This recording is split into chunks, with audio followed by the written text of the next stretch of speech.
আজকে সকালবেলা জলখাবারে বানাচ্ছি ডিম পাউরুটি, করবো একটু চর্বির বড়া। মানে চর্বি সমস্ত কিছু করে রেখেছি, দেখি এরকম করে পিস পিস করে চর্বিগুলোকে করে রেখেছি। আর একটু মাটন বানাবো, এই যে মাটন আছে, এটা বানাবো। এবং সাথে থাকুন, কালকে তো জয় মঙ্গলবার ছিল, আর খেয়েও রান্না করি। চলুন, চর্বির বড়া করছি। আর এত গরম পড়েছে কি বলবো। এটা সেই রবিবার দিন এনেছিল, সেই মাটন একটু রেখে দিয়েছিলাম, চর্বির বড়াটা করছি। ডিম পাউরুটি, আম কেটে কর্তামশাইকে জলখাবার দিয়ে দিয়েছি, চর্বির বড়াটা বানাচ্ছি। কী কী রান্না করেছি দেখিয়ে দিই।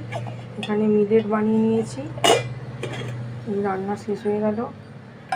এখানে ওই যে চর্বির বড়াটা, আর এই যে মাটনটা, এখানে মাটনটা করেছি। এই হয়েছে আমাদের রান্না। একটু লাইক শেয়ার কমেন্ট করবেন, পাশে থাকবেন, ফলো করে সাবস্ক্রাইব করে দেবেন। ভালো থাকবেন বন্ধুরা।